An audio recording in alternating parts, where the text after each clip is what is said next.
And good morning. It's 10 a.m. Eastern, 7 a.m. on the West Coast. I'm Christine Romans. Let's get you current. Breaking this morning, a progressive upset in Florida. How a heavily outspent Democrat pulled off a surprise victory in the Republican state. Breaking overnight, President Trump backs down from new tariffs on Canada with just hours to go. Are the two countries really anywhere near a deal? Hayden Panettiere's mother speaking out for the first time after her daughter's sudden death. What she told our reporter. And blistering heat for yet another day for millions of Americans. We're tracking how long the record heat could last.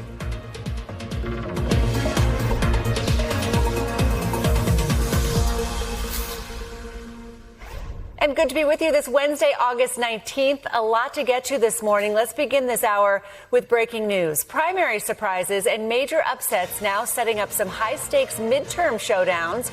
Starting in Florida and the Democratic Senate nomination, progressive state representative Angie Nixon pulled off one of the night's biggest primary upsets, defeating moderate Alexander Vindman, who was a star witness in President Trump's first impeachment trial. And the battle to succeed Ron DeSantis is now set. Trump-backed Republican Congressman Byron Donalds will square off against former Congressman David Jolly, a Republican turned independent turned Democrat and prominent Trump critic. Then to Alaska, a key Senate battleground where Democrats are hoping to take back a seat they lost more than a decade ago. Republican Senator Dan Sullivan, yes, the incumbent Dan Sullivan, faces a serious challenge from former Congresswoman Mary Peltola. NBC Chief Capitol Hill correspondent Ryan Nobles joins us now. Ryan, there were some real surprises in these primaries and some fascinating matchups now taking shape for November. Walk us through some of these key results. Yeah, Christine, let's start in Florida. The results there were really shocking, but they were also inconsistent. At the top of the ticket, the Democratic Socialist candidate won the Senate primary, but we saw moderate candidates win in other races in the Sunshine State. It is setting up what will be a very interesting November in Florida. Florida, we did it! Overnight, an upset with major implications for Democrats. In Florida, State Representative Angie Nixon, a Democratic socialist, defeating moderate candidate Alexander Vindman, a star witness in President Trump's first impeachment. We, the hard-working, everyday people of Florida, sent a shockwave to the Washington, D.C. establishment.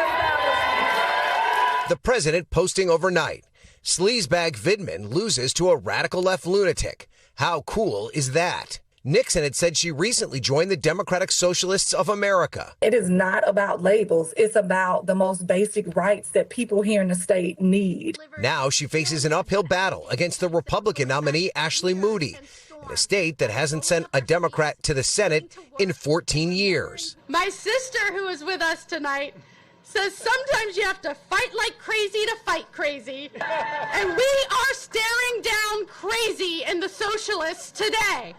Progressives and moderates have been battling throughout this primary as the Democratic Party tries to find its identity and take back power from Republicans in Washington. Also in Florida, a closely watched race for governor, with Congressman Byron Donalds, backed by President Trump, securing the Republican nomination as he looks to succeed Ron DeSantis. Are you with me to keep Florida red? Donalds will face the Democratic nominee, former Congressman David Jolly, a one-time Republican turned prominent Trump critic. When we win the Florida governorship, guess what? We do just that. We reshape American politics. And another closely watched Senate race taking shape in Alaska. Republican incumbent Dan Sullivan on defense, looking to secure a third term, as Democrats aim to flip that critical Senate seat, running former Congresswoman Mary Peltola. It's a real campaign now. We are real. Sullivan and Peltola qualifying for the general election, which will include the top 4 vote getters, one of whom could be another candidate named Dan Sullivan, a retired teacher who could earn a place on the November ballot, possibly causing confusion for voters down the road. So fascinating. And Ryan, that matchup in Alaska, certainly one to watch as Democrats battle for control of the Senate. Absolutely, Christine. And I think this is a live ball for Democrats. Alaska is definitely in play. In fact, Mary Peltola is probably going to finish this primary with the most votes. And keep in mind, it's an open primary where both Republicans and Democrats participate. Alaska is unique in that the top 4 vote getters will make it to the November general election. And there's a realistic chance right now that both of those Dan Sullivans will be on the ballot in November. We know the incumbent will be for sure, but right now the other Dan Sullivan, the teacher, is strongly in the running to be at least in the 3rd spot. Christine. All right, Ryan Nobles, thanks so much. Breaking news from the White House this morning, the president pausing his new Canada tariffs in the 11th hour. Trump posting on social media overnight that he was delaying those 50% tariffs for 3 days and saying that negotiators were closing in on a deal. Canadian Prime Minister Mark Carney didn't go quite so far, writing in a separate statement, substantial progress has been made, although there is important work still to be done. Joining us now, NBC News business and economy reporter Ali Canal and NBC News White House correspondent Monica Alba. Monica, the White House is saying there is a deal where Canada is giving several concessions. What more are we hearing from the administration today? Yeah, and that is just coming from the White House, to be clear, Christine. So it's unclear whether they have actually agreed to this or if this is the Trump administration's way of saying this is what they are hoping will be in the deal, of which we know they still need to iron out all the details. And if not, maybe then those tariffs will actually go into effect 3 days from now. But according to the trade rep for the United States, Jameson Greer, he is talking about this from the perspective of essentially saying that there is going to be comprehensive market access for all American goods. And what that means and why that's important is that this is the U.S.'s way of saying that they are hoping that Canada will agree to sort of drop some of its own retaliatory measures that they had put in place in response to the initial wave of some of these tariffs against Canada. Because, of course, there has been this back and forth and this trade war that we have seen where the president has made several threats that he has backed down from. But this sort of seems to still firmly be in the negotiation phase. And again, we don't know from Canadian officials whether they've actually agreed to that, what the terms of this are, or whether they will actually be able to come to some agreement in the next 72 hours. Christine. All right, Ali, a 3-day deal is not a very long time to get this done. Trump said on social media in that post that the Keystone Pipeline may be part of it. That was kind of out of the blue. Yeah, and look, the Keystone Pipeline, it's been this political flashpoint for well over a decade now, particularly that expansion plan known as the Keystone XL pipeline faced a lot of criticism from environmentalists. President Obama rejected it. It was revised under President Trump's first term, and then ultimately President Biden revoked its permit. And the original plan, it was designed to carry 830,000 barrels of crude from Canada into the United States per day. But here's an interesting wrinkle. Back in late April, President Trump approved a separate cross-border pipeline project known as the Bridger Pipeline. And this would carry Canadian crude into Wyoming along a similar route to the Keystone XL one. So when Trump says this pipeline has been revived, it's a little unclear what he's talking about. Is he talking about this new project? Is he talking about the original plans or something else entirely? And also the timing here is important. We talk a lot about oil prices. Obviously, there's a big supply crunch right now due to the Iran war. So getting more Canadian crude into the United States, that preserves North American energy independence. But oil is priced on a global market, so supply disruption somewhere often affect prices everywhere. And any pipeline project, it's going to face significant commercial, regulatory, construction hurdles. It will take years to get that oil flowing. So still more details that we need, Christine. All of those tariffs that have been pushed off now just 3 days, it's clear that tariffs could add to price pressure in the United States, more inflation pressure in the United States. Do we know how close they really are to a deal to push those off? Or there are a lot of folks who are using the TACO acronym again. Yeah. Trump always chickens out, you know, that he got right to the line with some big punitive tariffs against Canada and then backed off. And look, I think this threat of tariffs, it's retaliatory in nature. We've sort of seen this tit for tat trade war between the United States and Canada for the past year now. And there are neighbors to the north. They are one of our largest trading partners. We want to have a good relationship with them. You talk about these inflationary pressures. Right now, inflation is hovering at around 3.4%. Pre-Iran war, we were at 2.4%, and the Fed's target is 2%. So we're still a ways off from that target. And when you think about prices across the board, from clothing to gas, these are tangible things that Americans feel and see every single day. So it's important to try and avoid those tariffs because we know they're often passed on to the consumer. Yeah, so a few more days, and we'll be right back here trying to figure out, Monica, what happens next. Ali Canal and Monica Alba, thank you so much. We are following a 1-2 punch of extreme weather threatening millions today. A brutal heat wave is still gripping much of the South. 70 million people are under heat alerts across the region. Others are dealing with the cleanup from heavy rain and flooding. West Virginia is under a state of emergency this morning. Nearly 3 months worth of rain has fallen in some areas, forcing people to wade through knee-deep water. All of this weather causing power outages across the U.S. Right now, there are nearly 190,000 people without power. Almost half are in hard-hit Indiana. NBC News meteorologist Angie Lassman is tracking all of this for us. But let's start with NBC News correspondent Priscilla Thompson, who is in Katy, Texas. Priscilla, it's 9 a.m. where you are right now. Already feels, like 97 degrees? How hot is it going to get there? Yeah, Christine, and we are talking about temperatures in the South that could get up to feels like temperature of up to 115 degrees. And I will tell you, earlier this morning, this football field was full of players. But as the sun has come out, they have all cleared out as that temperature continues to rise.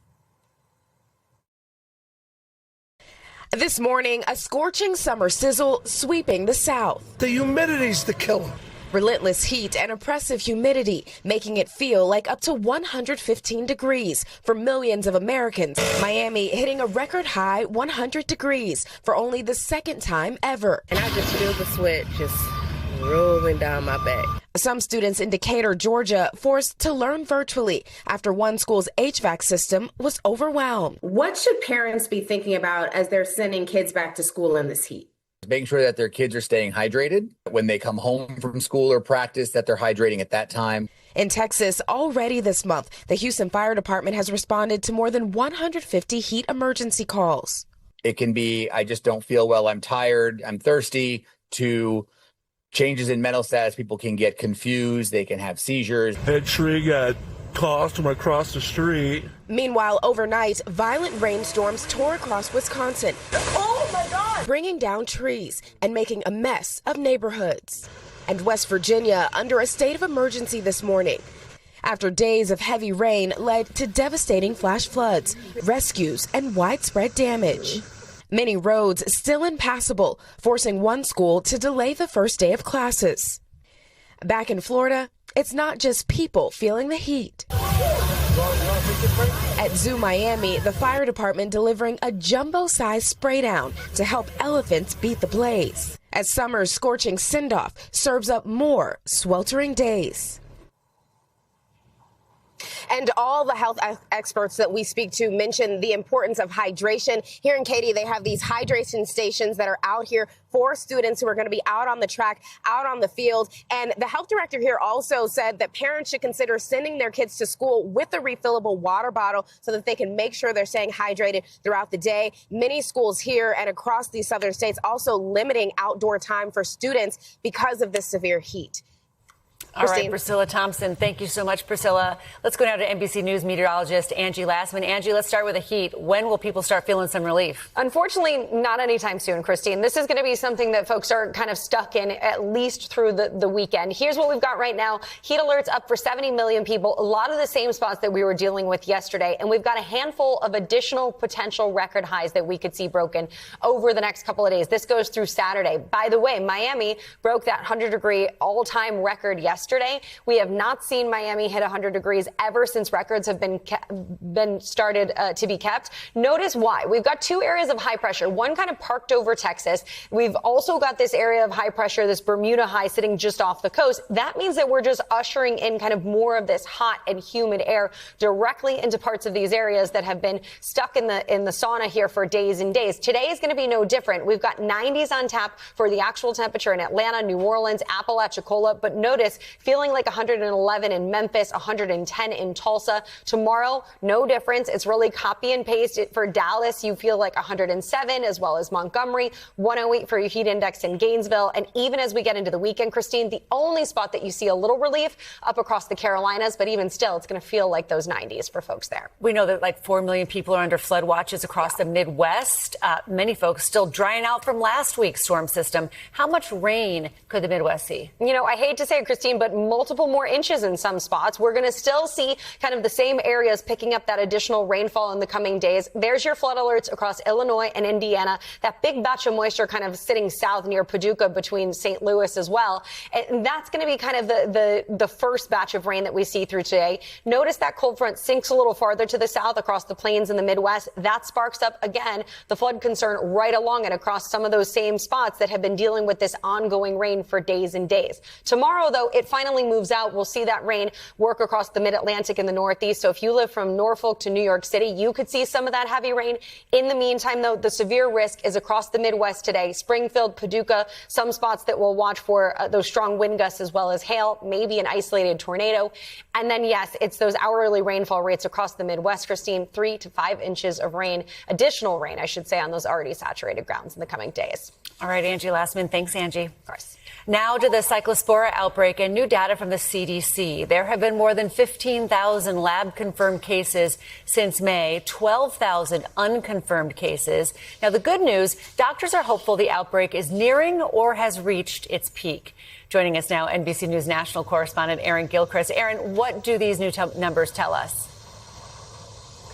Well, you mentioned the fact that there are some encouraging signs in these new numbers that we're seeing, right? We know that we've got about 15,000 lab-confirmed cases that you noted there. In an average summer, and this is a disease that we do see pop up in the summers, we would have about 1,200. That was last year. We saw fewer than 1,200 cases that the CDC is reporting now. And still we've got this growth in the last week where you've got more than 2,000 more cases than we had last week. But if you dig down into the data that's been released by the CDC now, you'll see that on a daily basis, we're seeing the confirmed case numbers go down. We saw the cyclosporiasis cases peak in early July. I think it was July 10th was when we hit that highest number of daily reporting. And since then, the numbers have been coming down every day. And so that's the encouraging sign as we move toward the end of the cyclosporiasis season, if you will, that comes at the end of August. At the same time, one doctor told me that we need to be still paying very much close attention to this because we know the one outbreak tied to Taylor Farms and that lettuce, that we've been talking about that for weeks now. But she thinks that there are probably multiple outbreaks that are happening, and all of the sources have not been determined at this point. Of course, we know the CDC and the FDA are still working together to try to nail those sources down. Christine. So, Aaron, medical experts are hopeful we could be reaching a peak, but their recommendations from the start of this outbreak, I assume they still remain the same. Oh, absolutely. We've been hearing that recommendation to make sure that when we get produce, we are really cleaning that produce, scrubbing it, if you will, peeling it in some cases, if that's possible, and then making sure we're cleaning our hands and cleaning surfaces as well. One recommendation is that if you can cook some of that produce, that will help to kill some of the cyclospora parasites that are sort of leading to this outbreak that we've been seeing. The other bit of advice that one doctor we spoke to really pushed was that people need to be monitoring themselves for symptoms. If you start to have those gastrointestinal issues, Christine, you want to go to your doctor. The doctor can test for cyclosporiasis and then give you the appropriate antibiotics to help treat that and make sure that it doesn't turn into something more serious, Christine. All right, Aaron Gilchrist, thanks so much. Much more ahead this hour, including Russia now supplying Iran in its war with the U.S. and Israel. The new NBC News exclusive reporting. Plus, rough seas, the engineering failure that left a U.S. Navy destroyer without power for 4 days. And new testimony in the Tupac Shakur murder trial. The new video the jury saw of the fight that may have led to the legendary rapper's death. We'll get you current after the break. We are back with new concerns about the U.S. Navy fleet this morning. We're learning the USS Benfold spent 4 days in the South China Sea without power. That means no toilets, no air conditioning, limited food services. The guided missile destroyer reportedly experienced an engineering failure. NBC's Matt Bradley has more. This morning, concerns growing about conditions for U.S. sailors deployed across the globe as details emerge about issues aboard another Navy ship. The U.S. Navy revealing one of its warships was at sea without power for 4 days. In July, the USS Benfold, a missile destroyer in the Pacific Ocean with around 300 sailors on board, had an issue with its generators, according to a spokesman. The loss of power causing a range of issues on board, affecting drinking water, toilets, food, and air conditioning. The Navy says sailors were given help and meals by the USS George Washington Strike Group. The USS Washington is now headed to the Middle East, where it will replace the USS Abraham Lincoln. That ship, part of the president's war with Iran. Iran is in big trouble. The Lincoln has been at sea for over 240 days, a record. And it's recently drawn scrutiny after families raised concerns about deteriorating conditions and morale. And the Pentagon confirmed a sailor had gone overboard and been rescued. Democrats have been calling for answers. Our Marines and our sailors, they are the best of the best. They sign up for hard duty. But we also should expect basic habitability. While Defense Secretary Pete Hegseth has called the allegations about the Lincoln misrepresented, and President Trump has brushed off concerns. Mr. President, is there enough food on the USS Lincoln? Yeah, it is. Amid questions of whether the U.S. military is too stretched. No. Not nearly long enough. Matt Bradley, NBC News. All right, President Trump is asking his team not to engage in talks with Iran until that country is ready to make a deal. A source familiar with the talks says the president is on the same page as his top advisors, despite a string of contradictions. On Monday, Jared Kushner told Fox News, quote, "We are having very positive and active conversations." But the next day, the president wrote, "There are no talks or conversations going on or scheduled." On Thursday, Vice President J.D. Vance said goal number one of the war is, quote, "keep oil and gas cheap for Americans." But days later, the president said the number one goal is to prevent Iran from obtaining a nuclear weapon. Joining us now, NBC News international correspondent Raf Sanchez. And Raf, the president seems to think he has time to wait. Last week, he said he was low-keying it with Iran. But allies like Pakistan, they're pushing for the two sides to resume talks soon. How is the messaging from the White House landing with partners in the region? So, Christine, a lot of concern across the Middle East at these seemingly contradictory messages. The president saying one thing, his peace envoys, his vice president seeming to say another. You mentioned Pakistan, which has been one of the main mediators trying to get the two sides back to the negotiating table, but also Oman, that small, wealthy Gulf Arab country, which is the other side of the Strait of Hormuz from Iran, has been maintaining its own negotiations with Iran, trying to get a deal, trying to get that critical waterway reopened. And for their efforts, they've had President Trump threatening to bomb them. This is the president threatening to bomb an American ally who has been one of the key mediators in this negotiations. The president sort of seems to have his own reality right now about what is going on in the Strait of Hormuz. He says that it is open, that it is safe for ships to safely transit through. But just yesterday, a commercial ship was going through that critical waterway. When it was attacked, one crew member was killed. And that just underscores the danger months and months into this war for vessels trying to make the passage. Christine. Where are the Iranians in all of this? Are they willing to resume talks? So they're kind of talking and they're shooting at the same time. We mentioned they are having these ongoing negotiations with Oman. Both Oman and Iran have been positive sounding, but there hasn't been any final breakthrough. But then they are continuing attacks on ships that go through the strait without their coordination. And that's why we're seeing now 12 to 15 ships going through every single day, just a fraction of the pre-war total of around 110 or so. They also allegedly fired a number of ballistic missiles at the United Arab Emirates, their neighbors across the water. The UAE is saying in response they are cutting off all economic ties with Iran. That could add real pressure to the Iranians because the UAE is one of their major trading partners. Christine. And Raf, NBC News has also learned Russia is sending explosives and ammunition to Iran. Talk to us about this alliance, the Russia-Iran alliance, and what it means for the course of the war.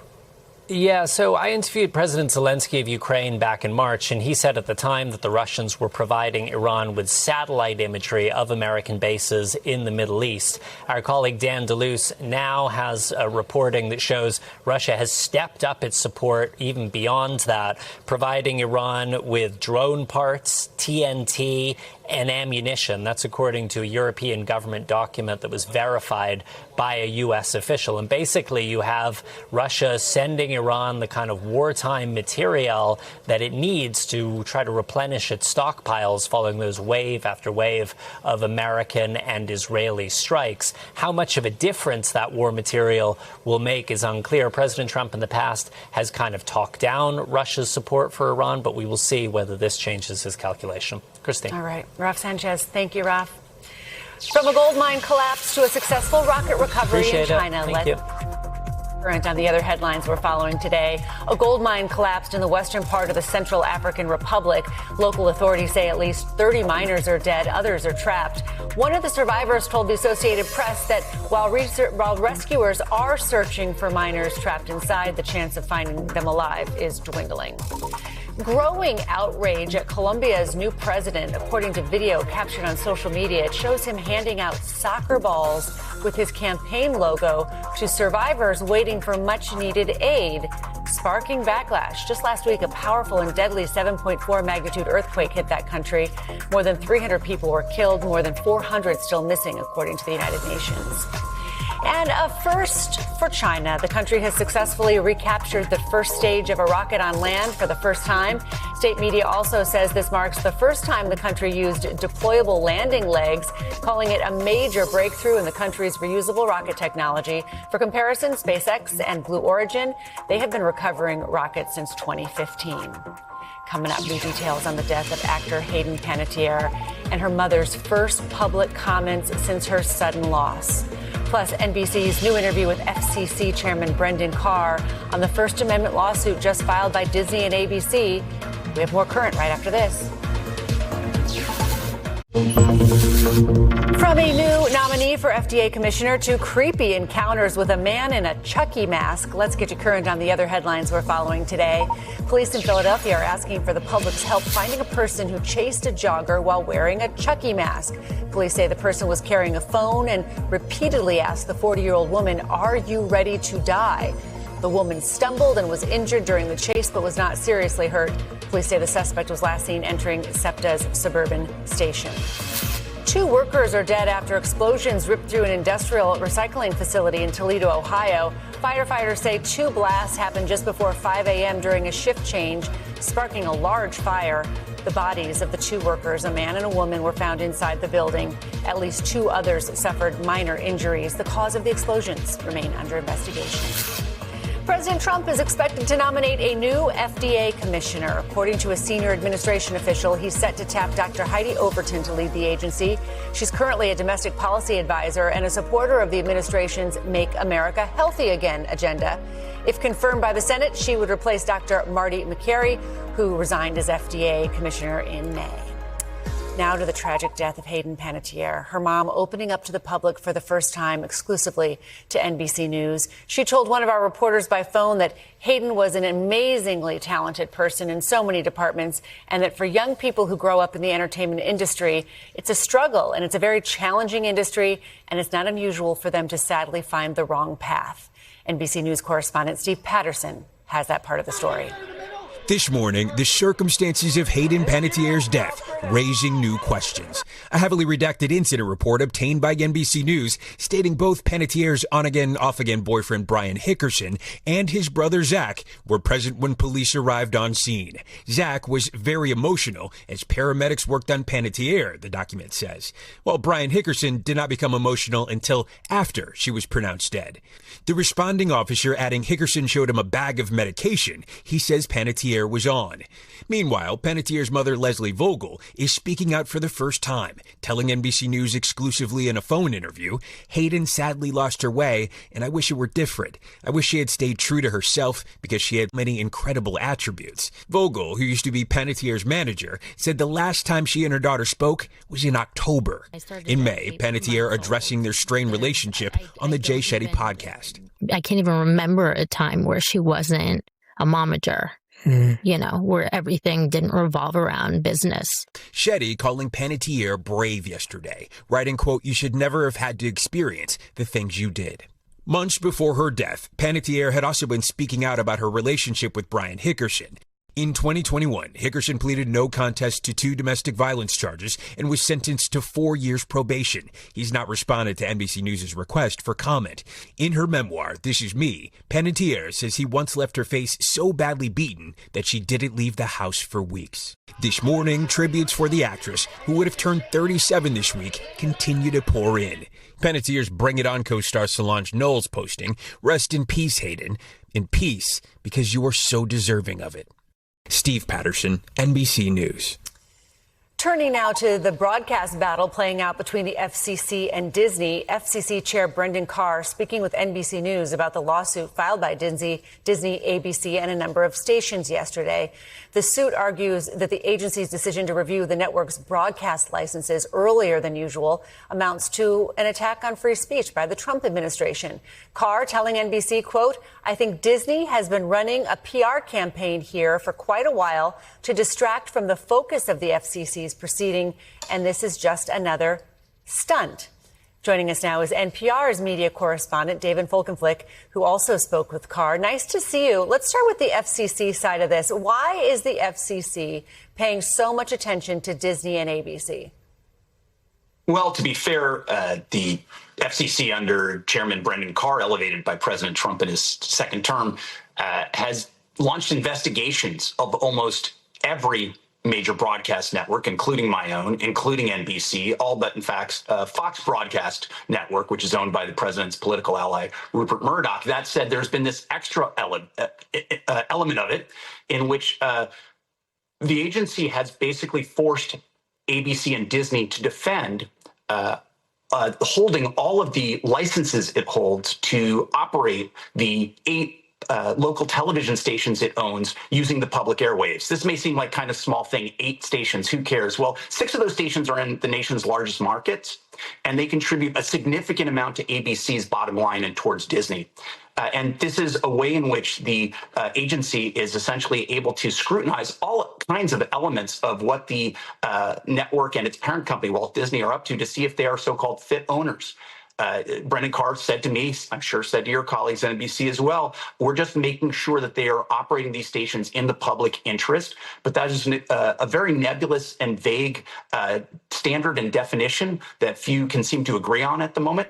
And he's using this in a way to sort of suggest a very elaborate process, during which time, of course, the president and Mr. Carr have been, blasting ABC for its late night commentary with Jimmy Kimmel, for its coverage on ABC News, and for what it's appeared on The View. Yeah, let's turn to the Disney and ABC side of the equation. You know, they say that it's a violation of free speech rights. Yeah, they're saying, in fact, the first 2 words of the lawsuit, it's interesting. It's about a 66-page document. The first 2 words are government censorship. And this is at the core of their argument. Disney and ABC saying that that the agency is wielding this review process, which could, if it stripped ABC of these licenses, cost it a lot in the bottom line, but that they're wielding the process itself as the sword of Damocles. That is, either ABC is saying it is threatened and is trying to be coerced into changing its conduct, that is its speech, which it argues, of course, is protected under the First Amendment, or it will be hit hard in the bottom line. And again, Carr has said, this is our early days. We haven't decided anything. They're saying the process is the abuse of power itself. Yeah, you spoke with Carr. You said, what else did he tell you? I mean, you hear from the media side of it that all of this has a cooling effect on free speech when you have the government so muscular in the daily operations of the media.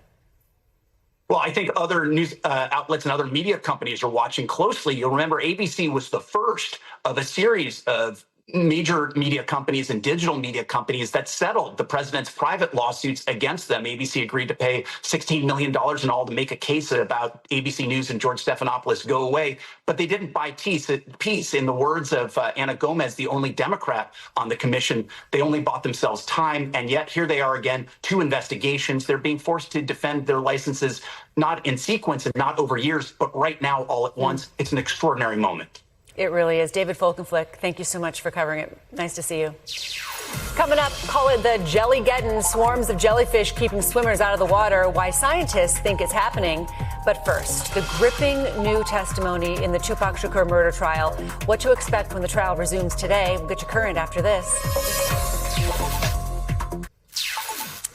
We are back with new revelations in the murder trial of Lindsay Clancy. A psychologist who evaluated Clancy took the stand yesterday. He was the first visitor allowed to see Clancy after the killings of her 3 children. He told jurors her symptoms at the time were consistent with psychosis, including audible hallucinations. She heard a male voice ordering her, telling her that she didn't have any choice, but she had to kill her children and then kill herself. Clancy's former mother-in-law, Susan Clancy, also echoed previous accounts that Clancy was visibly struggling with her treatment, practically begging for help. Lindsay Clancy, seated next to her lawyer, once again breaking down there at the table as testimony turned to the manner of her children's deaths. Joining us now, NBC News correspondent Stephen Romo. Stephen, walk us through the cross-examination of Clancy's former mother-in-law. Yeah, this was a bit odd, Christine. The overall cross-examination was a bit tense at times. Susan Clancy, Patrick's mother, saying that she couldn't remember many of the answers that she had been asked now 3 years ago. There was also an instance where a prosecution asked Susan Clancy if she was Catholic and then asked her if she was aware that murder was a mortal sin. Now, that got a lot of attention just because it was a bit unusual for a question. Before defense could even object to that question, the judge called the sidebar. That question was stricken from the record, and Susan did not have to answer it. But Susan did go on to say Lindsay was an excellent mother who was struggling and was seeking help. We also heard an expert psychologist who evaluated Clancy, and that psychologist denied previous claims that he advised Clancy to say she was hearing voices. How does that all fit into the prosecution's case? Yeah, this closes the loop a little bit on this topic. We heard a trooper testify earlier in the trial saying that he'd heard a theory that this Dr. Zeisel, had sort of thought of that idea for Lindsay to blame a voice. Well, he testified today that is not what happened. He allowed Lindsay to call Patrick the first time she spoke to him since the murders, and she told him on her own that this male voice instructed her to kill the children and then try to take her own life. He denied that this was something that he thought of, but that answers a question that came up earlier in the trial about this voice. We're hearing more about that voice right now. Cross-examination is happening of Dr. Zeisel, and prosecutors are going after his credentials, saying that he's talking about medications when he is a psychologist and he cannot prescribe medications. That's what psychiatrists do. It is ongoing, and things have been tense between each side, and they seem to be continuing down that route. Christine. All right, Stephen Romo, we'll let you get back to monitoring all that coverage for us. Thank you. Turning to a Las Vegas courtroom now, where testimony picks up this afternoon in the Tupac Shakur murder trial. Yesterday, the jury saw this surveillance video. It appears to show Tupac Shakur and Suge Knight rushing out of the MGM casino after a fight with the defendant's nephew. Hours later, Shakur was killed in a drive-by shooting. Testimony from a former member of Suge Knight's security team also shed new light on why many witnesses have been so reluctant to speak out, even after 30 years. I don't want to send you to prison. I changed my life. I'm raising my grandkids. I'm teaching them never to be like their papa. Joining us now, NBC News legal analyst Misty Maris. Misty, that moment we just heard was when Davis's attorney was cross-examining James McDonald. He's speaking directly to Davis there. How pivotal was that moment? So James McDonald is known as Mob James. So he was a security guard for Death Row Records. Death Row Records, that's Suge Knight and Tupac. So why does this matter? Well, this is somebody who was affiliated with this gang rivalry 30 years ago. And so what we saw in this spicy moment during cross-examination is Mob James telling the defense attorney, I didn't want to be here. I don't want to testify. I don't want to get Davis in any trouble and put him behind bars.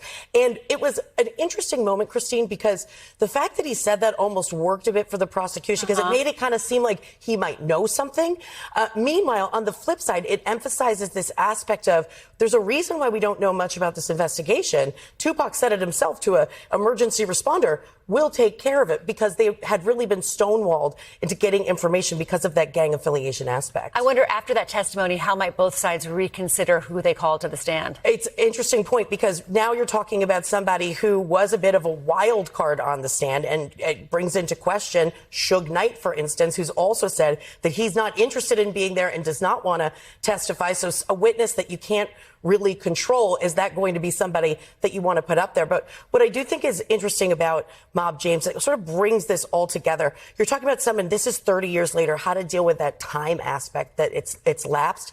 This is somebody who did not have any direct information about Davis, but in the sense of his testimony, he spoke about that rivalry between the two gangs. Why would a fight with his nephew escalate into a murder? What are you watching for later today? Well, we're going to have more law enforcement officers. And keep in mind, part of this case, there is no physical evidence. So it's about these witnesses who eventually prosecutors are going to line up what the witnesses are testifying about. There's a Glock, there's a white Cadillac, and they're going to line up the story that Davis himself told in his book and say, well, there you go, jury. That's corroboration. All right, Misty Maris, following it all for us. Thanks, Misty. Coming up, the groundbreaking new project to use drones to predict the weather. Could it make forecasts better? And coming up next hour, tech on trial, the new evidence expected in day 2 of the addiction lawsuit against Facebook and Instagram. We have more current right after this.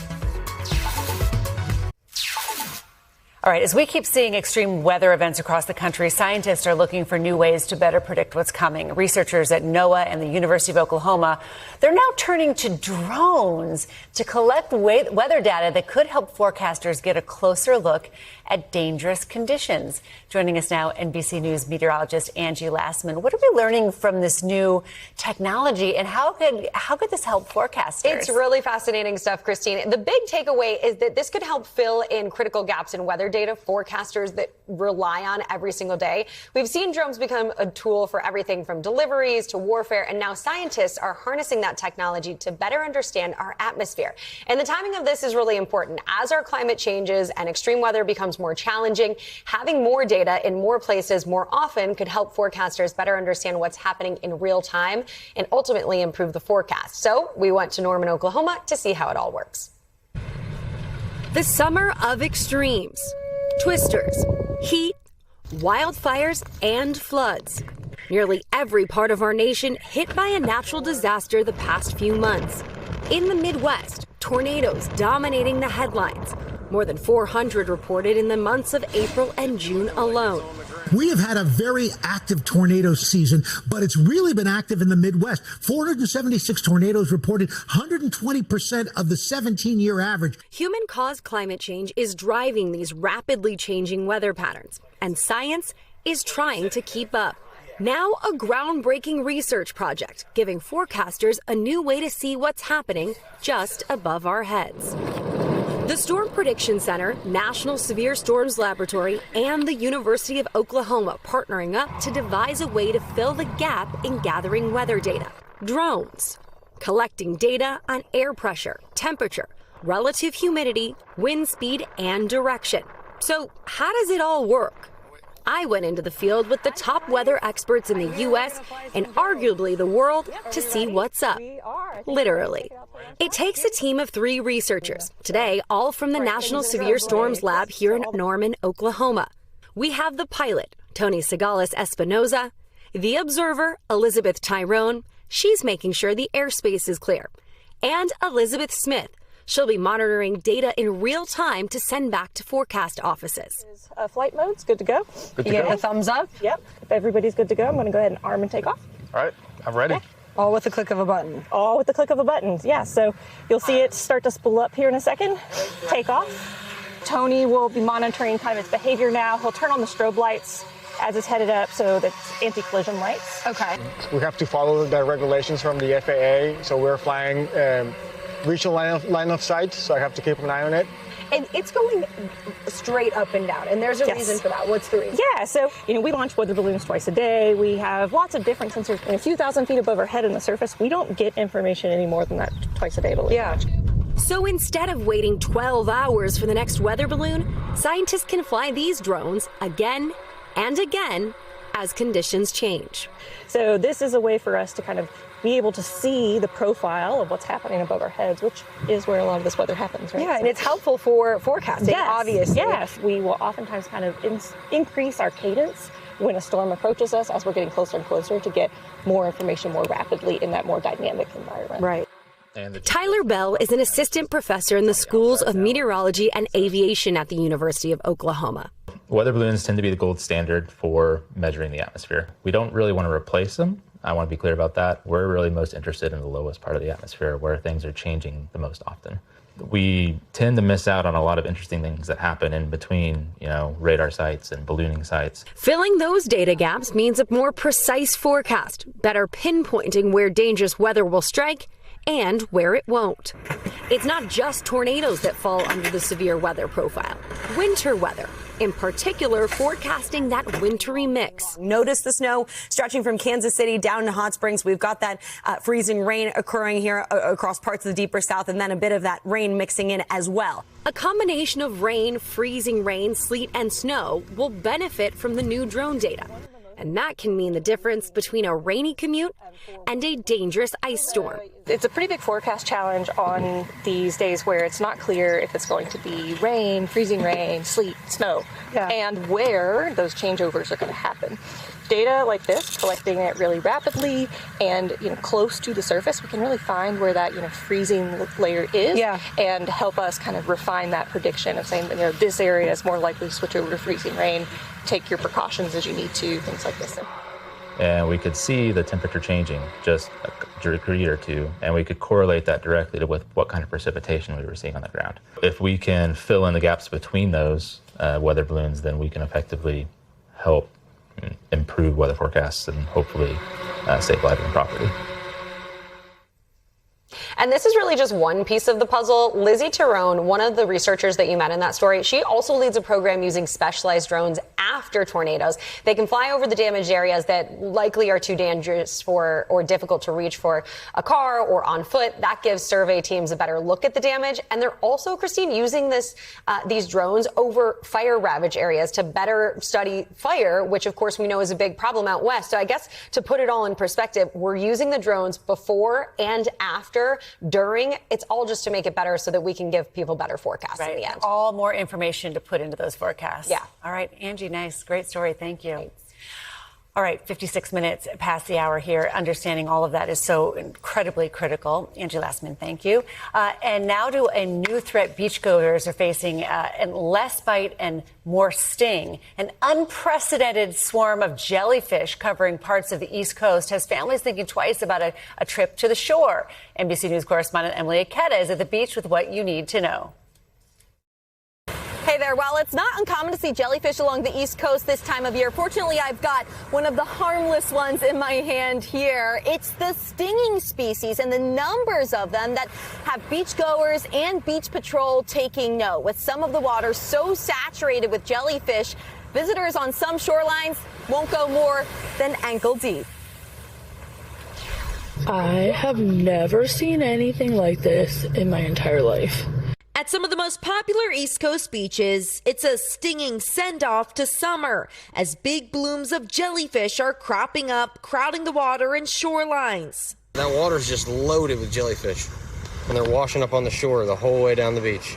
These swarms, not uncommon along the mid-Atlantic coastline, but experts say a hotter season coupled with drought have created the perfect conditions for jellyfish to flourish in the Chesapeake Bay before the currents pull them out to popular spots like Ocean City, Maryland, and the beaches of Delaware. Douglas Fessler spotted them when he visited Ocean City earlier this month. I got stings all over my ankles. Yeah, I got lit up when I was out there.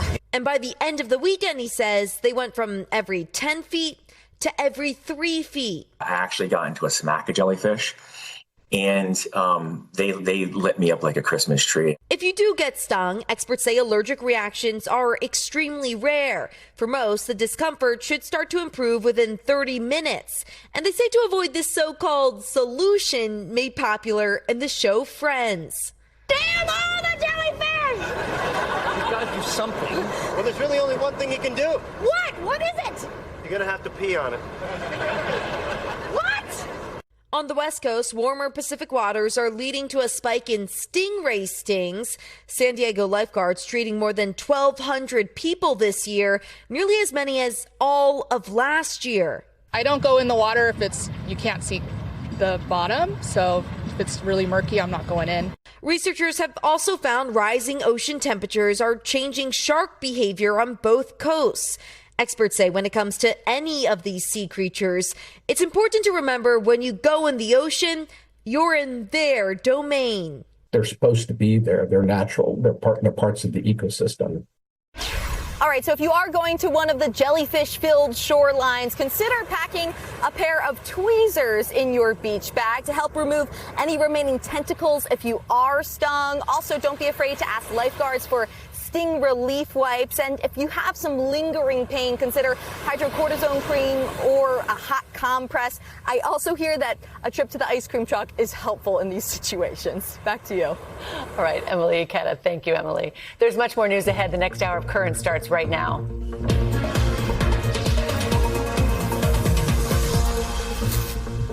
Good morning. It's 11 a.m. Eastern and 8 a.m. on the West Coast. I'm Christine Romans. Let's get you current.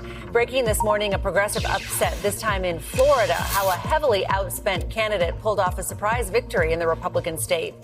Breaking overnight, President Trump backs down from new tariffs on Canada with just hours to go, the latest on the talks to reach a deal. New information on the parasite outbreak tied to lettuce, now up to 25,000 cases nationwide, but could the worst of it be over? And blistering heat for yet another day for millions of Americans. How long these record temps could last.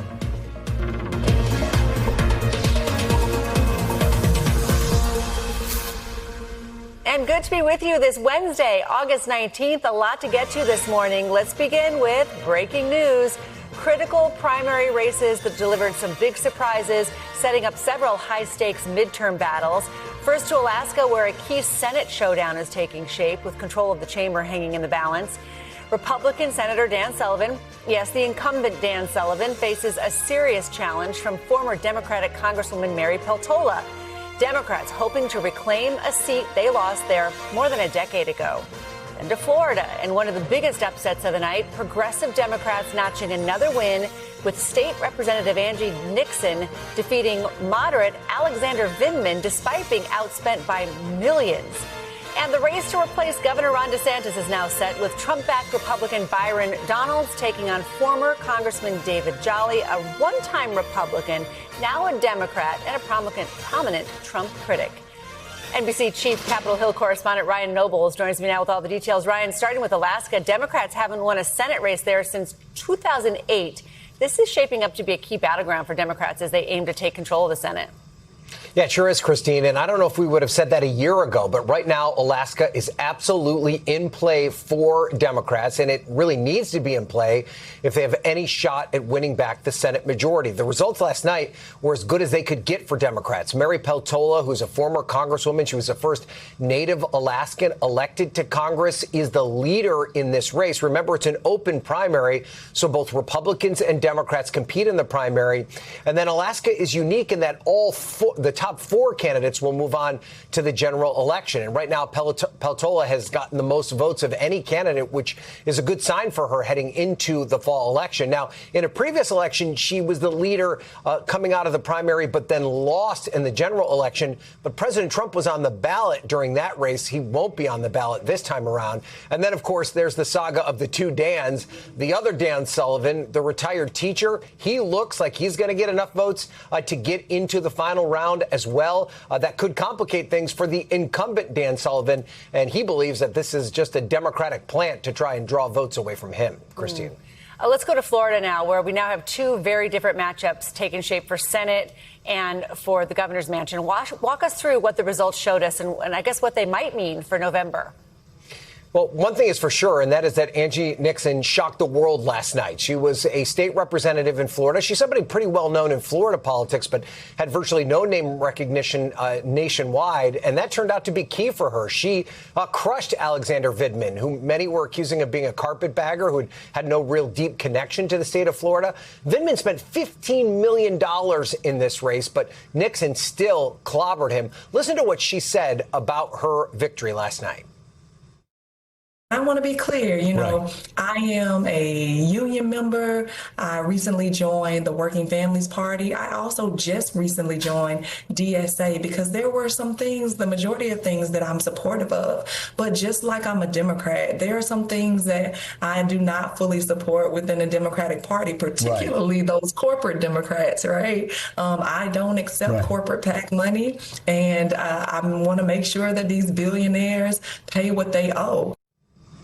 So the question is, how much will national Democrats get involved now that Nixon is the nominee? They may want to spend their money in other places, especially because Florida is so expensive. It was a complete opposite result in the governor's race. That's where the former Republican David Jolly, who is running as a moderate, won easily. So kind of vexing results here that were very inconsistent in Florida last night, Christine. And then in Florida, there was a rare loss for a Trump-backed candidate. The congressman, Corey Mills, lost his Republican primary. There were a series of House Ethics and Justice Department investigations. A surprise there?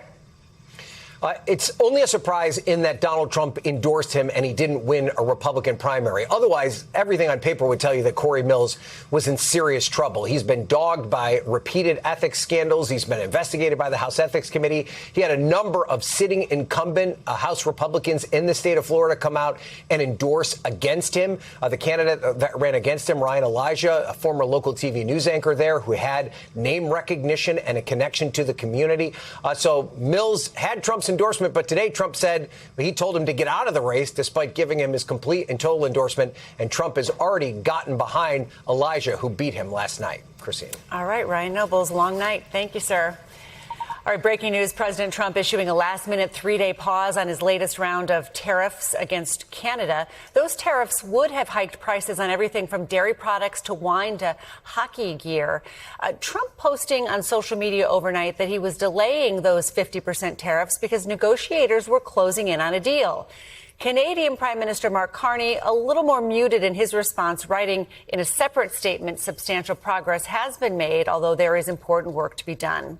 Joining us now, NBC News business and economy reporter Ali Canal. Now, the White House saying that a deal is close, where Canada's giving several concessions. Do we know? Is this another Trump always chickens out, the taco that everyone talks about, where we got close to this deadline and it could have raised prices for consumers, so we stepped back, or are we really close to a deal? Yeah, I mean, I think that's the big question, Christine, because in 72 hours, there could very well be those 50% tariffs on the table again. Now, we did hear from the U.S. Trade Representative Office in a separate post that said the deal will include comprehensive market access for all American goods. And that is key here, because we have seen this tit-for-tat trade war between the United States and Canada. Canada placed retaliatory measures on the U.S., so that suggests maybe there's some removal of those measures. We'll have to wait to see and get a little bit more clarity. But you saw in that post and statement from Mark Carney that there is still work to be done. We are very much still in the negotiation phase. So even if the president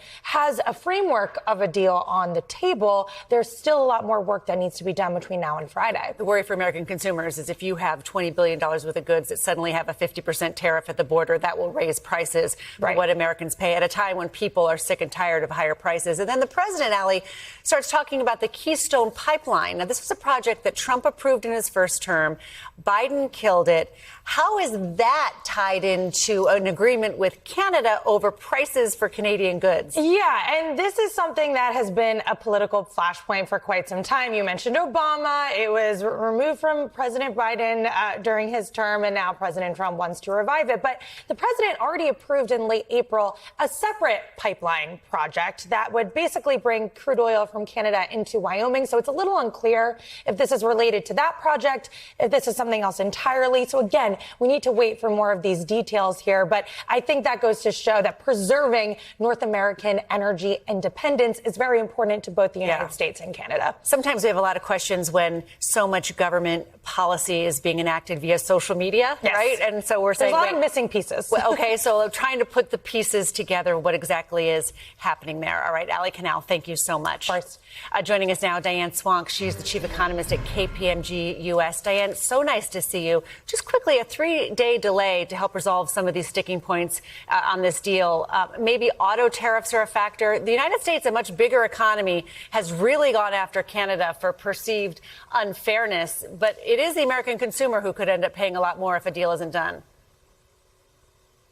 Exactly. And one of the biggest things we're concerned about with the USMCA more broadly is the sort of bilateral nature at which they're going after these agreements. And they've also put them into annual reviews. That reduces sort of the certainty of having North American content. And one of the things the administration would like to do is actually increase what is considered North American, the U.S. portion of that, to 50% for the 75% that gets across all the borders. About 85 to 90% of all goods coming in are tariff-free under that North American content rule. If that were to increase with the U.S. content up to 50%, that would cover hundreds of billions of dollars because of how many times, especially in the vehicle sector, parts go over the border before they become a finished vehicle. And that's something we're watching very closely because there's just a lot of uncertainty. Yeah. Trade agreements are agreements meant to create certainty and boost investment, not undermine it.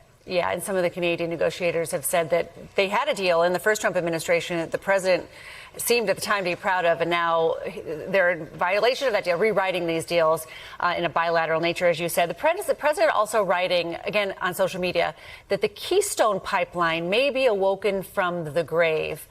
How is that significant for bilateral negotiations with Canada? You know, I think at this point in time, one is just that energy is a key issue, especially going into the election. Prices at the gas pump are higher, but more importantly, we've seen the decoupling, the refining capacity constraints hit diesel prices. And this is going to be something that we're still going to be dealing with, I think, at election time.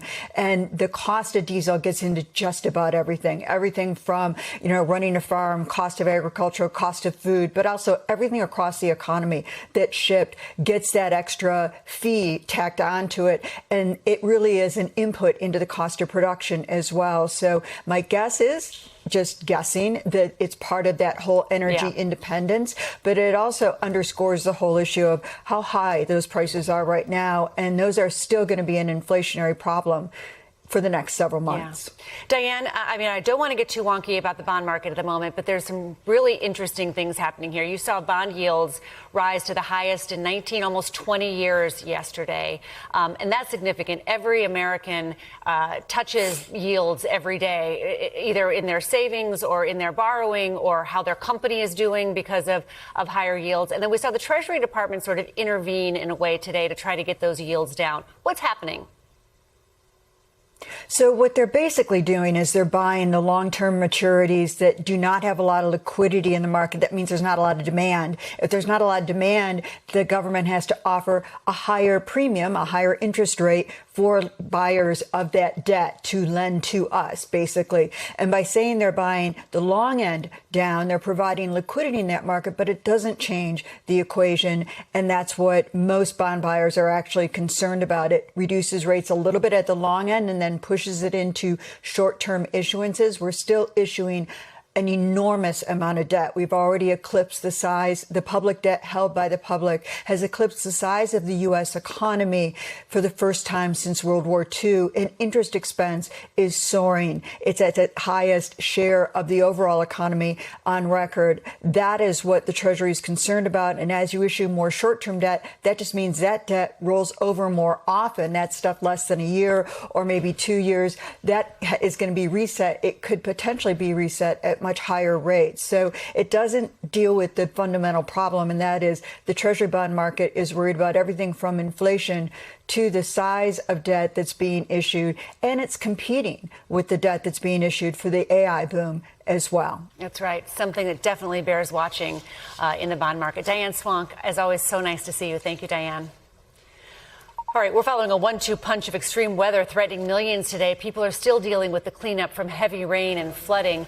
West Virginia is under a state of emergency this morning. Nearly 3 months worth of rain has fallen in some areas, forcing people to wade through knee-deep water. In the South, a brutal heat wave is still roasting the region. 70 million people are under heat alerts today.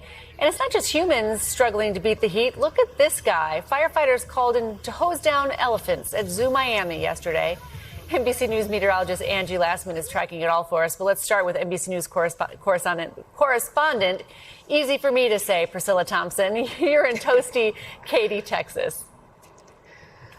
Yeah, Christine, toasty indeed. We are expecting it to get up to 100 degrees in and around Houston today and really throughout the state of Texas. We're expecting potentially record highs in places like Miami, Memphis, Charleston, even Oklahoma City as those temperatures just continue to soar. And I will tell you, Oklahoma City hit 109 degrees yesterday. Miami hit 100 degrees for only the second time ever that has happened. And while some folks are dealing with this very dry heat, here in Houston, we've got the heat and the humidity that is just stifling as folks are trying to get around and do sort of their daily routines in this devastating heat. The Houston Fire Department tells me they have already had more than 150 calls that are heat related. And of course, we still have many more days of this extreme heat to come. Christine?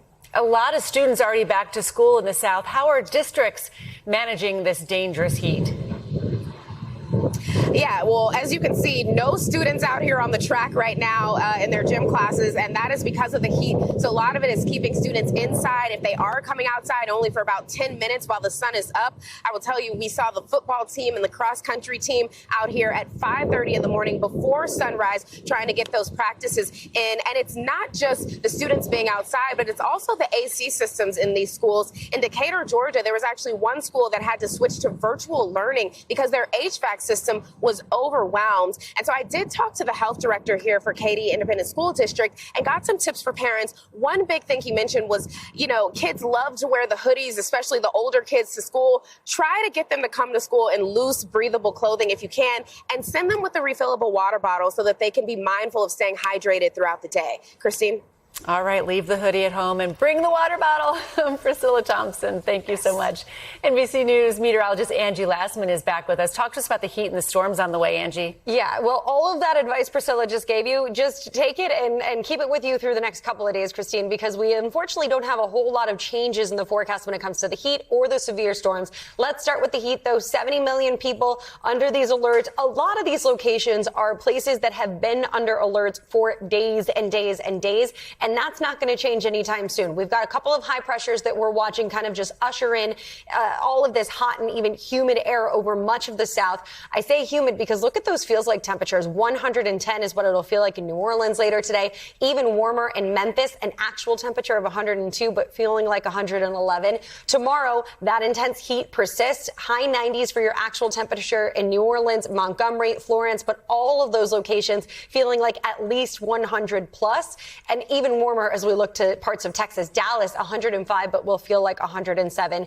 Even as we get into the weekend, not much of a change for most. We'll see still those triple-digit actual temperatures for Dallas. We'll see the feels like temperatures, of course, even warmer than that. But notice we'll get a little bit of a break the farther north you go. Places like Raleigh into the mid-80s by the time the weekend gets underway. So that is the good news. But unfortunately, everywhere else that you see on here, where all those deeper pinks and purples are, it's going to be feeling like, again, still 100 plus well through the weekend. On top of that, it's same kind of copy and paste forecast really across parts of the Midwest. We just can't get rid of these flood alerts at this time, especially not across parts of Illinois and Indiana. It's not even raining in those locations right now. All that moisture is sitting down to the south, but we've got some rain on the way. And of course, we know just how impressive those rainfall totals have been over the past couple of days. So no surprise that this additional bit of moisture is going to leave us with that flood risk across much of the Midwest yet again. We'll see the potential for some stronger storms across the plains as well. And then by tomorrow, that batch of moisture and that front kind of work its way to the east. So we'll watch for the heavy rain threat from Norfolk to New York City. The umbrella will be necessary for folks that live in that region tomorrow. But today, I want you to have a way to get those alerts if you live in Springfield or Paducah or even Poplar Bluff. That's where we have that greatest chance to see some of the stronger storms. It's mainly going to be a wind risk and hail. But Christine, we've also got the flash flood risk with additional maybe 2, 3, and up to 5 inches of rain on the way for parts of the Midwest through at least tomorrow. Yeah, not a quiet August summer at Definitely all for not. you. You are really running on all fronts. Okay, Angie Lassman, thank you so much. Of course. New numbers from the CDC on that cyclospora outbreak we've been following. There have been more than 15,000 confirmed cases since May, nearly 12,000 unconfirmed cases. Medical experts are hopeful that this data shows the worst could be behind us. Joining us now, NBC News national correspondent Aaron Gilchrist. Also with us is Dr. John Torres, NBC News medical contributor. Aaron, these numbers, I guess, are encouraging.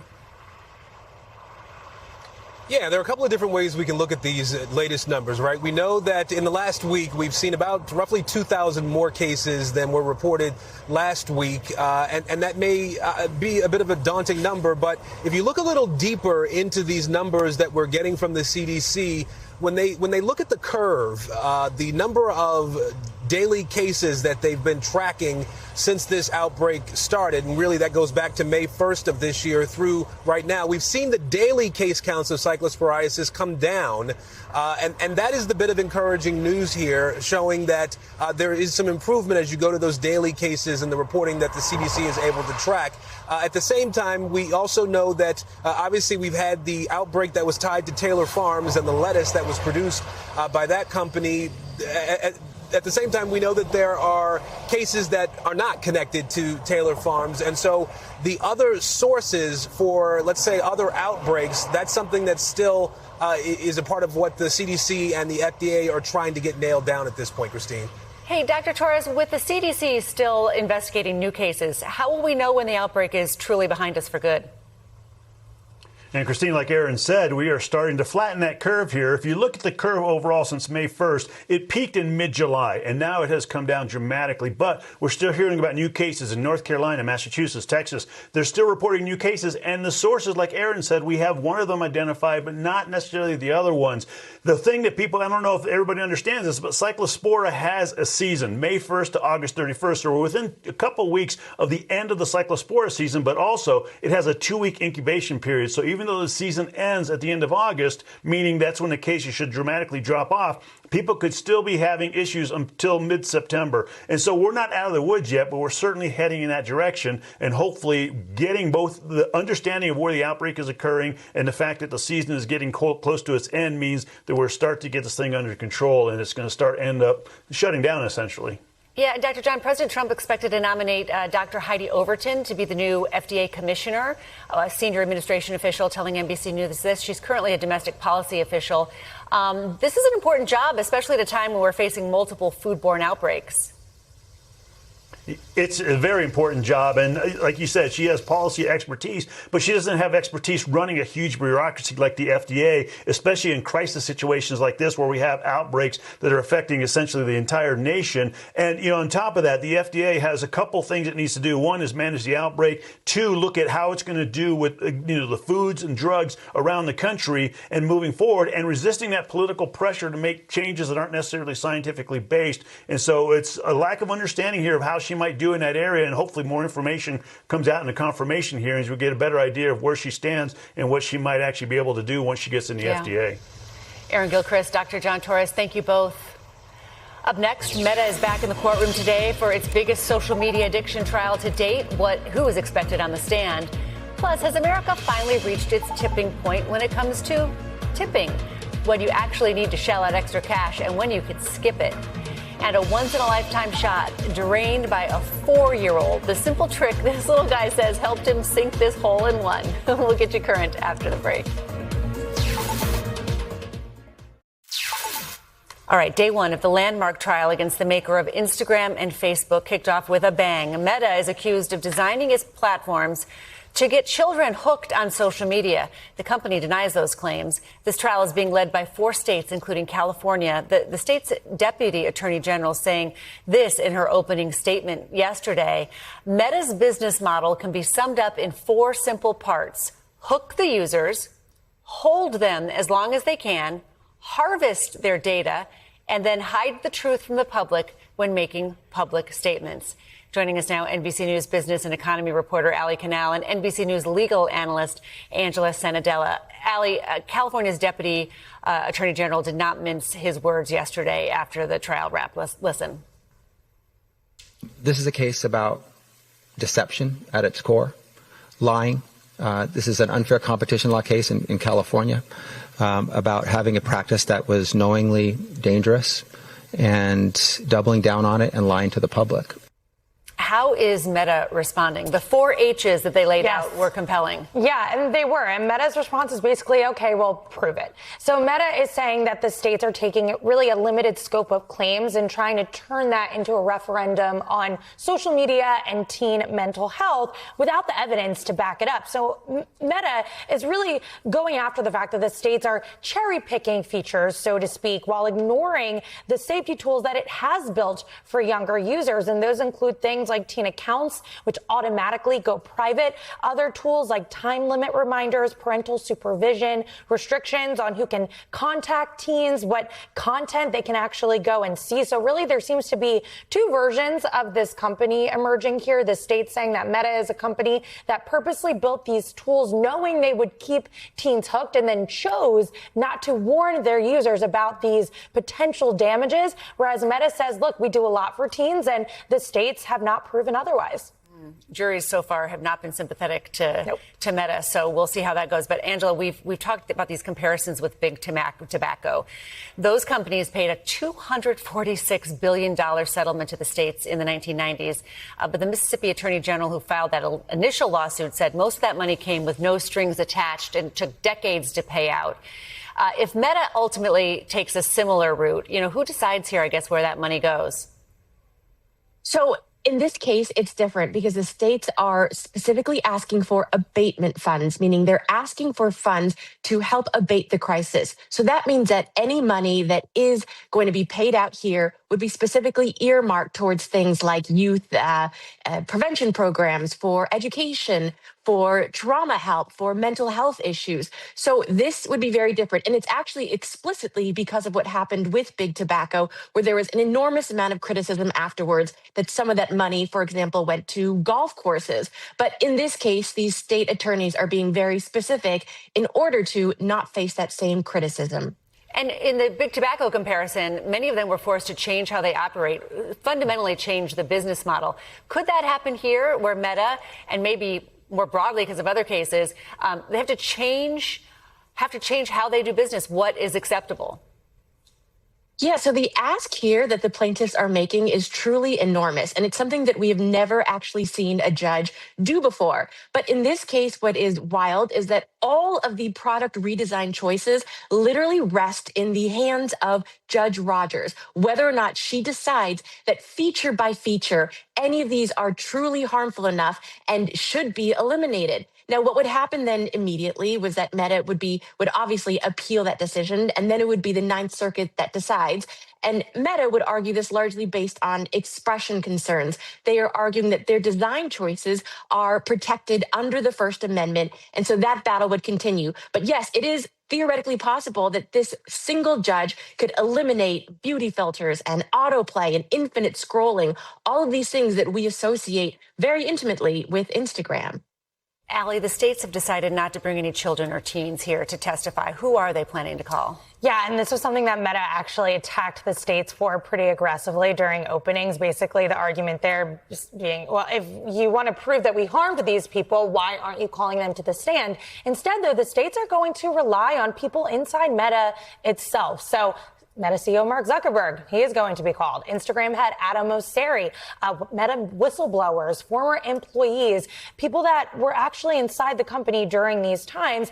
Also, they're going to be relying on expert testimony. So psychiatrists, economists, people who can speak to some of these dangers and really quantify some of the state's claims here. So it seems like it's going to be really focused on the people working at Meta, those internal documents, expert voices, and not necessarily the parents or the children. So we'll see how this plays out. 6 to 8 weeks is the expected timeline here. All right, we'll talk about it again. Allie Canal and Angela Sanadella, thank you both.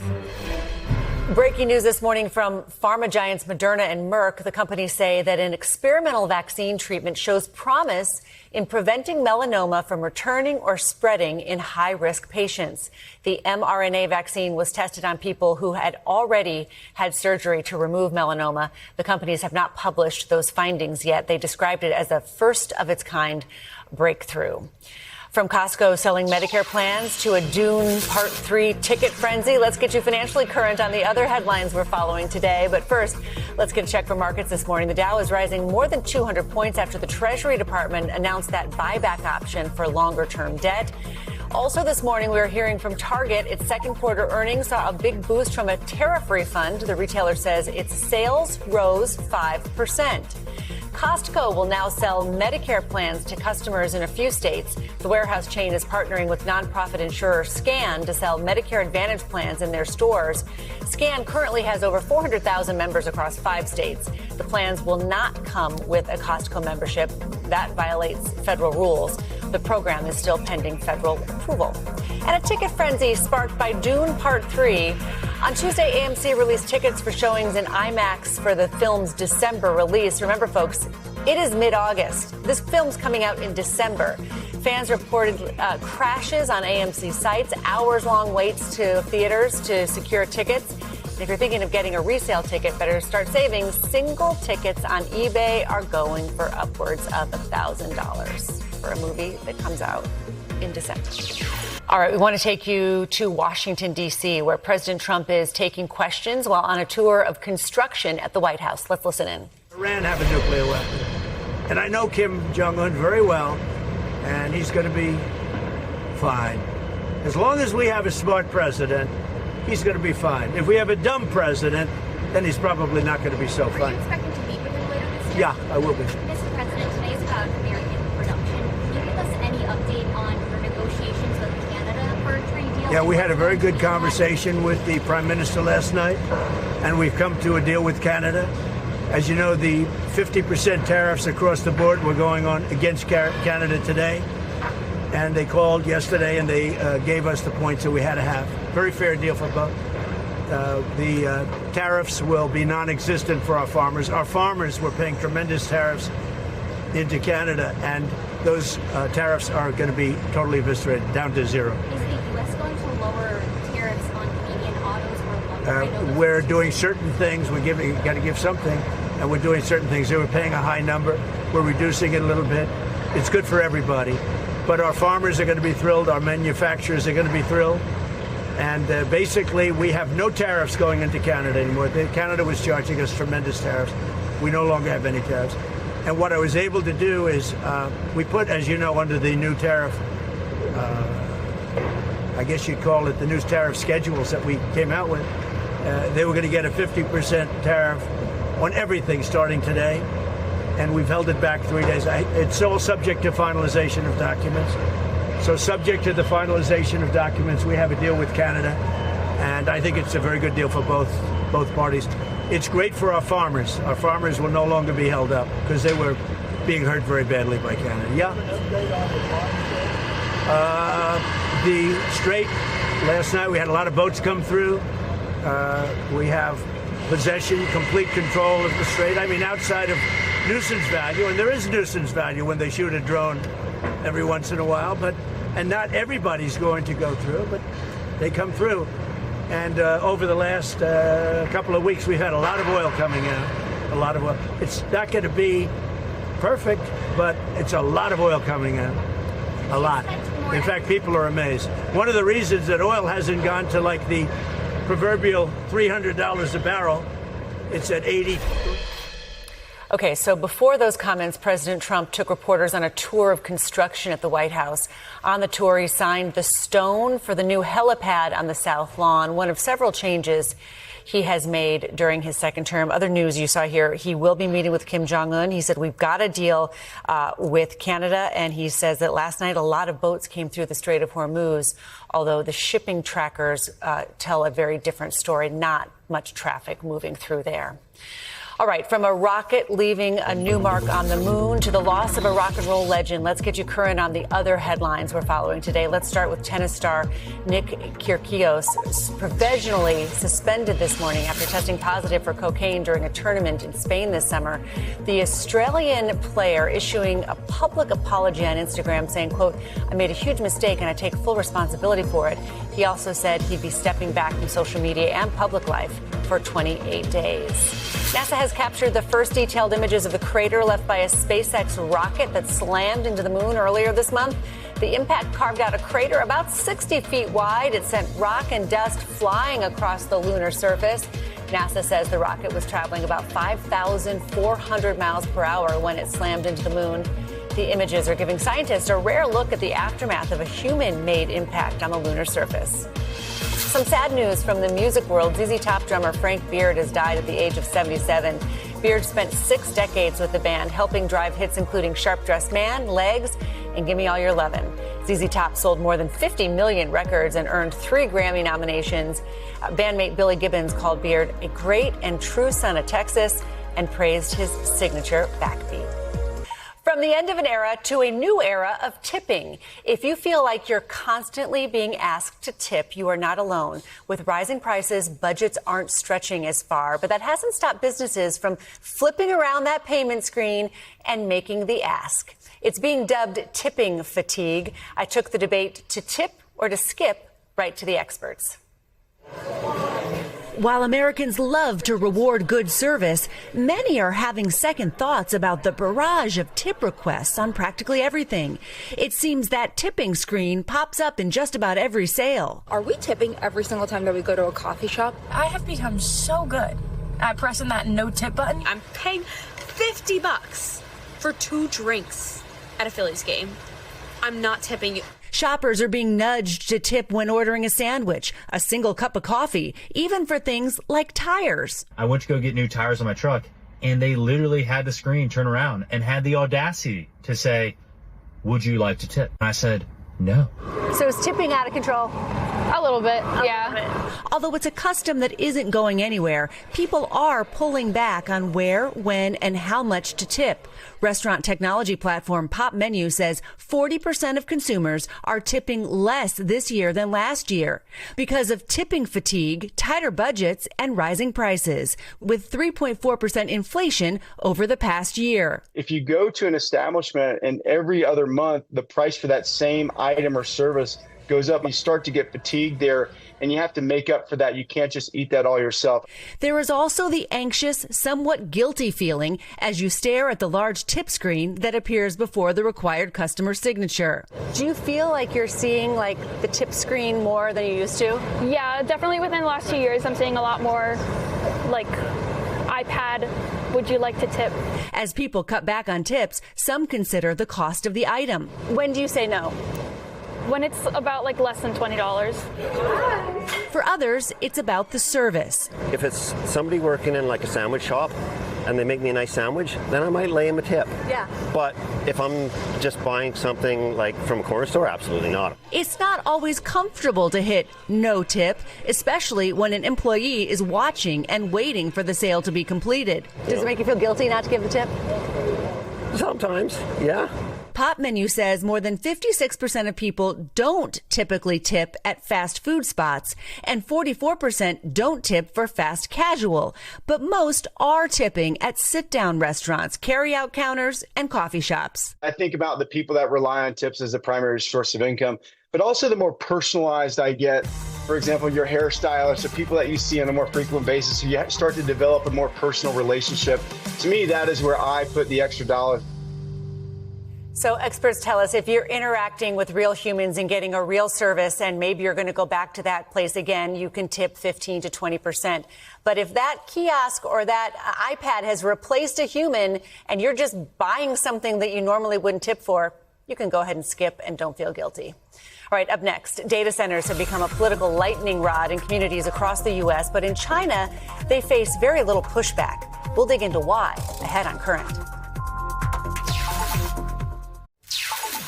Pennsylvania Governor Josh Shapiro has imposed new restrictions on AI data centers. He signed an executive order yesterday. It requires all data centers to first be approved by local officials, pay for their own power, hire locally, and adhere to water conservation standards. Like Pennsylvania, data centers have become a political lightning rod across the U.S., but in China, it's a very different story where also AI is booming. Joining us now, NBC News artificial intelligence reporter Jared Perlow. And Jared, you were in China recently talking to people about data centers. How different are their attitudes compared with Americans? So completely different. It's just different universes. Opposition to data centers, it's not an issue in China. People just don't think about it. It doesn't compute.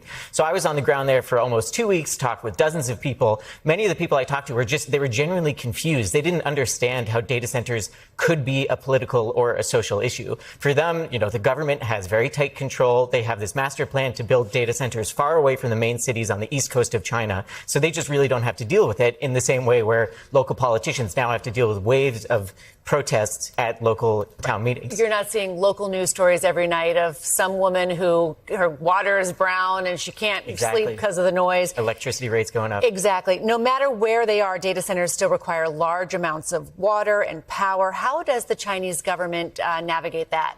So energy, it's a completely different story in China, too. China actually generates so much renewable power from wind, from solar, from hydroelectric plants that they actually have to reject some of it. They can't take as much onto the grid as they actually generate. There was a study that just came out last week saying that they had to give up as much power that could generate Mexico's entire yearly electric load just from renewables. So a lot of this new AI data center load, it's actually being powered by renewables. That's not really something we're seeing so far in the U.S. Let's talk about this Unitree, right? The Chinese firm behind this viral back-flipping robot. We can show you there.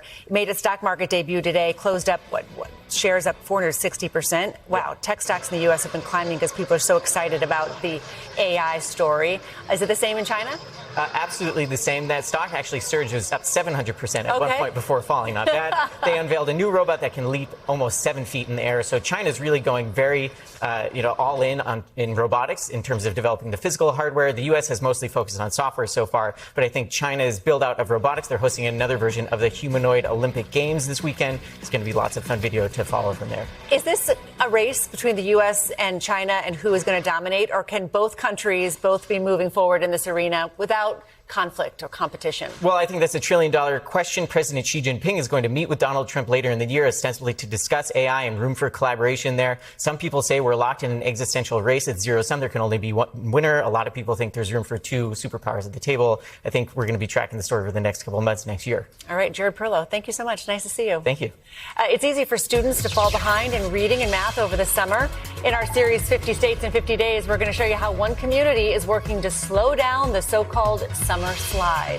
Plus, some golfers wait a lifetime to sink that hole-in-one. But for this little guy, it took him only 4 short years. His tip when Current returns after this. In our series 50 States in 50 Days, we are introducing you to the people making a difference in their communities. Today, we're in Oklahoma, which ranks near the very bottom in the nation when it comes to childhood reading and math scores. And experts say time off from school over the summer certainly doesn't help. Christine Stanwood from our affiliate in Tulsa shows us how the community is working to slow down the so-called summer slide. Parks are loud. Can you go loud? Loud! Inside Tulsa City County's Central Library, little eyes and ears are locked in, learning about parks around the world. Talking, singing, reading, writing, and playing, those are our builder readers. Out of the heat and free. Families like Darcy, Della, and Quaid flock indoors for reprieve. Tell me why you're at the library today. Because we're going to get new books. The reality is Oklahoma's children are suffering, and the stats are unsettling. It is heartbreaking, especially since I have kids now going in, starting school, in school. This year, the University of Oklahoma publishing the fall to 48th, documenting the state's educational decline. According to the Oklahoma Center for Education Policy, from 2015 to 2024, the Sooner State slid to 48th in the United States. The group uncovering 4th and 8th grade math and reading performance scores, indicating a, quote, systemic, not isolated weakness. Those performances measured during the school year. So what about the 10 weeks with no learning? That's called the summer slide. The Tulsa City County Library knows it. The real goal is to make sure that people have access. They host their summer reading program for all ages, working overtime to inform and make a dent in the decline. When we talk about early learning, how early are we talking?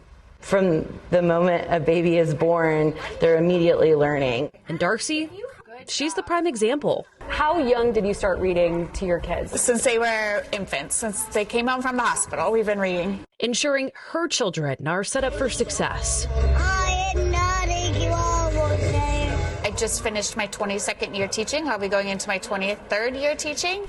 And their strength in numbers. Get this. In 2025, 1 in 5 children participated in the summer reading program with over 500,000 books read.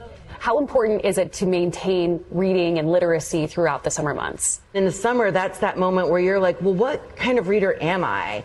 Like, am I a curious detective and I want to read about things about the world? Am I like a class clown and do I want to read about something really funny? And in order for children to learn, it's a real worry in parents. They need to have fuel. Those who complete the summer reading program get coupons for free entertainment and food. There are also hundreds of summer meal sites funded by the USDA, offering free food to kids when school is out. We're doing everything we can not to leave any family, any child behind, particularly when it comes to making sure they have the things they need to be successful. Food's a big part of that. Healthy food's an even more important part of that. At a state level, legislators just created a 2-year pilot program. 6 Oklahoma universities will offer new teacher preparation programs with certifications to strengthen and retain the workforce. While it's a steep climb to improve our education ranking, these Oklahomans believe with each turn of a page, they can make a difference.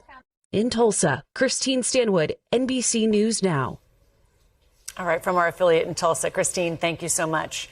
On the bright side, talk about a proud parent moment. A little golfer managed to do what longtime golfers aim for their entire golfing careers, and he did it, before starting kindergarten, a hole-in-one. Here's photojournalist Mark Zaletta from our affiliate in Denver. Watch it, go to your ear. You got it. I was golfing with my grandpa every weekend when I was younger growing up. Holy cow, get that 3 real quick. 1, 2, 3. It was a good time. I miss those moments, and it was really nice to kind of have another moment like that. Nice, Caden. Name's Justin Wymira. We're out in Denver, Colorado at a beautiful golf course called Green Valley Ranch Golf Club. It was a hot day. I was hoping he was going to get through at least 3 holes, and he got to all 9. Nice, Caden. Watch it. Oh, my God. Caden. Oh, my God. Oh, my God. Caden! Caden! I mean, there was a lot of disbelief. I just hit it hard, and that just rolled down and got in a hole. I recorded a lot of his shots that day, and that was the one that I'll never forget it. It was an emotional day. When the hole-in-one happened, he was also 4. It was a couple months ago, but it was still unbelievable. I've been playing golf for 32 years. I've been close, but close doesn't count. That's a lot of jealousy. Watch the ball, go to your ear. My grandfather taught me this sport. Nice, Caden! And it's something that I feel very blessed that I'm able to pass down to my son as well. And hopefully if I have a grandson, we can pass it down to him as well. And I just hope that he falls in love with the sport like I do. It's something that, I always want him to be better than I am. And he already is. You always want your kids to lap you, but I'm not sure by 4. A little bit longer usually. Mark Zaletta from our affiliate in Denver. What a story. Thank you so much. We are so grateful that you joined us today. NBC News Daily picks up after a very quick break. Caden, watch it. Oh, my God. Caden. Oh, my God. Oh, my God. Caden! Caden! We thank you for watching. And remember, stay updated on breaking news and top stories on the NBC News app or watch live on our YouTube channel.